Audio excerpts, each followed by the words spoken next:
السلام علیکم، میں ہوں زاہد احمد اور آج کی ویڈیو میں آپ سے بات کروں گا کہ نماز میں ریگولر کیسے ہونا ہے، کیونکہ جہاں ہمارے خوبصورت دین کی بات آتی ہے، جہاں ایمان کی بات آتی ہے، وہاں ہماری دین کی سب سے خوبصورت بات ہی یہ ہے کہ زندگی کا مقصد ہمارا ہے اللہ کی خوشنودی حاصل کرنا and to get close to God.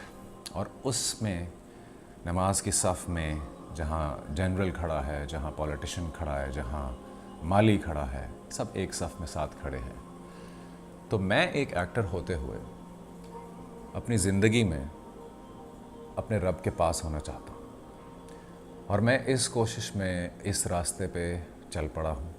اللہ تعالیٰ کی توفیق ہوئی، اور اس لیے میں اسپیشلی یوتھ جو اس وقت یہ چینل دیکھ رہی ہوگی، اور سارے ینگ مسلمز اور ماڈرن مسلمز جو آج کل کے اس افراتفری والے زمانے میں فتنے کا دور ہے، دیر سو مچ کمپلیکیشن، سو مچ کنفیوژن، سو مچ ڈپریشن، تو اس میں کیسے نماز میں ریگولر ہوا جا سکتا ہے؟ جو طریقہ کار میں نے اپنایا، جو چیز میرے دماغ میں کلک کی، جس کی وجہ سے میرے لیے آسان ہو گیا نماز کو قائم کرنا، قائم اس طرح سے کرنا کہ جو مرضی ہو جائے نماز پڑھنی ہے، 5 پوری کرنی ہے۔ تو واٹ ورکڈ فار می، میرے لیے جس چیز نے کام کیا، میں صرف وہ چیز آپ کے ساتھ شیئر کرنا چاہتا ہوں کہ ہو سکتا ہے وہ آپ کے دماغ میں بھی لاجکلی کلک کر جائے۔ جب ایک چیز ہمارے دل اور دماغ میں سینس بنا لیتی ہے اور ہمیں سمجھ آ جاتی ہے پوری طرح سے، تو پھر اس کے ساتھ اٹیچ ہونا بہت آسان ہو جاتا ہے۔ اگر آپ نماز کو اس نظر سے دیکھیں گے کہ یہ ثواب ہے، گناہ کا کام ہے اور کرنا ہی کرنا ہے کیونکہ امی نے کہا ہے، یا یہ کمپلسری ہے، تو بالکل باتیں تو سچ ہیں، کمپلسری ہے ڈیفینیٹلی، یا کسی بھی صورت میں نماز کو چھوڑنے کی اجازت نہیں ہے۔ But how to attach yourself to نماز؟ جو چیز سب سے زیادہ میرے لیے کام کی، وہ ہنٹ کہ نماز کو کیسے قائم کرنا ہے، اس چیز کا ہنٹ مجھے نماز کے اندر ملا۔ اور وہ کہاں ملا؟ سورہ فاتحہ آپ سب جانتے ہیں، اور اس کا ترجمے پہ اگر آپ غور کریں تو اس کا ایک پارٹ جس نے میرے دماغ میں اتنی زبردست لاجک بنائی، جس کو میں آپ کے ساتھ آج شیئر کرنا چاہتا ہوں۔ اہدنا الصراط المستقیم، کہ یا رب مجھے سیدھے راستے پر چلا۔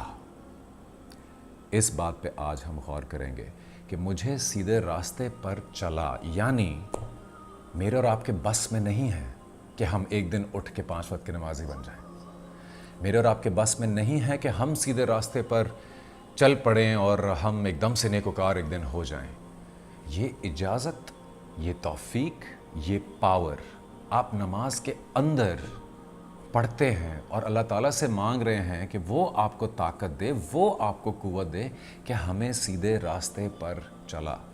سبحان اللہ۔ یعنی جو انسان 5 وقت کی نماز پڑھ بھی رہا ہے، وہ بھی کیا پڑھ رہا ہے نماز میں؟ کہ اللہ مجھے سیدھے راستے پر چلا۔ یعنی ایک بندہ جو آلریڈی اس عادت کو اسٹیبلش کر گیا ہے، جو آلریڈی اس عبادت کو کر رہا ہے، وہ بھی 5 وقت میں ہر رکعت میں اللہ تعالیٰ سے ایبیلٹی مانگ رہے ہیں، کہ قوت مانگ رہے ہیں کہ مجھے سیدھے راستے پر چلا۔ اگر آپ نماز پڑھنا چاہتے ہیں، وہ پاور وہ دے گا۔ آپ کے دل میں سنسیریٹی ضرور ہونی چاہیے، یہ چاہت، یہ کویسٹ ہونی چاہیے کہ آپ عبادت کی طرف جا رہے ہیں، بٹ سٹرنگز اس کے ہاتھ میں، ڈوری اس کے ہاتھ میں ہے۔ اس سے مانگتے ہیں کہ مجھے یہ قوت دے، مجھے سیدھے راستے پر چلا۔ جو انسان نماز نہیں پڑھ رہا، اس نے بھی یہی دعا مانگنی ہے۔ اس دعا کے بغیر نماز مکمل نہیں ہے، کوئی رکعت مکمل نہیں ہے۔ اور جو انسان پڑھ بھی رہا ہے، کتنی خوبصورتی کی بات ہے کہ وہ بھی ہر روز 5 وقت یا جتنی بھی نمازیں وہ پڑھ رہا ہے، تو وہ اللہ تعالیٰ سے ایبیلٹی مانگ رہا ہے کہ تو مجھے سیدھے راستے پر چلا۔ سو جب میں اپنی غفلت کی زندگی میں تھا یا دنیا کی زندگی میں بزی تھا اور اپنے ڈریمز، پیشنز کو پرسیو کرنے میں مبتلا تھا، لگا ہوا تھا، تو میرے دل میں بھی پچھلے 10-15 سال سے خیال آتا تھا کہ یار کہیں نہ کہیں اپنے رب کے پاس لوٹ کر واپس جانا ہے۔ اور اپیرنٹلی اس نے کچھ مانگا ہوا ہے، جس نے پوری کائنات بنائی ہے۔ آپ چھوٹی سے چھوٹی چیز کو دیکھ لیں، ایک ریت کے دانے کو دیکھ لیں، یا آپ سٹارز کو دیکھ لیں، جوپیٹر، پلوٹو، سیٹرن کو دیکھ لیں، اس نے پوری کائنات یہ بنائی ہے۔ اور اس نے یہ کہا ہے کہ میں نے انسان اور جن کو صرف اپنی عبادت کے لیے بنایا۔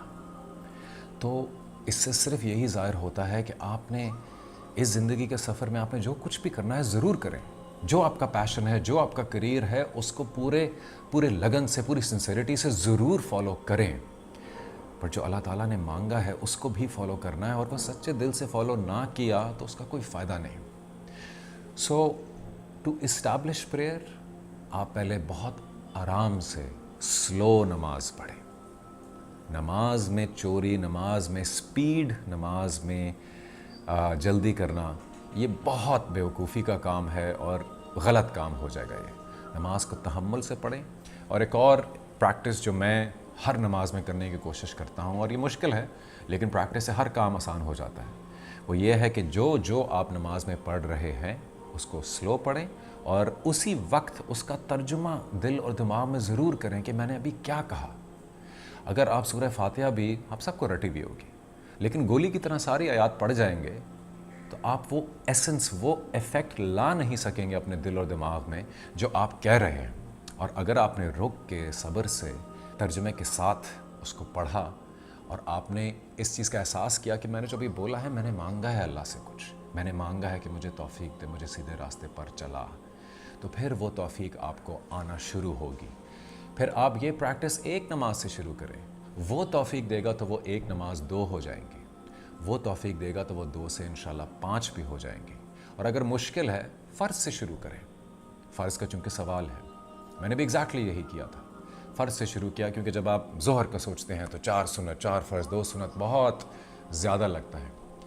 بٹ جب سچائی اندر سے آ رہی ہوگی, اور جب آپ کو معلوم ہوگا کہ میں اپنے رب کی عبادت کیوں کر رہا ہوں, اور وہی طاقت دے گا کہ مجھے الاؤ کرے گا, مجھے توفیق دے گا, مجھے قوت دے گا کہ میں بار بار اس کے پاس آؤں, تو پھر وہ 2 سے 4 سے 5 بھی ہو جائیں گی, اور انشاءاللہ ساری سنت بھی پوری ہو جائیں گی.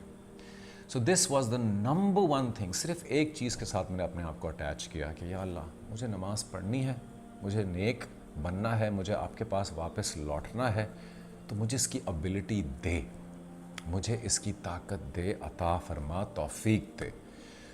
سو that is the number 1 and the most important tip جو میں آپ کے ساتھ شیئر کرنا چاہتا تھا, کہ آپ نماز میں کیسے ریگولر ہو سکتے ہیں. اللہ تعالیٰ ہم سب کو توفیق دے. اللہ میاں بلیسز آل آف یو.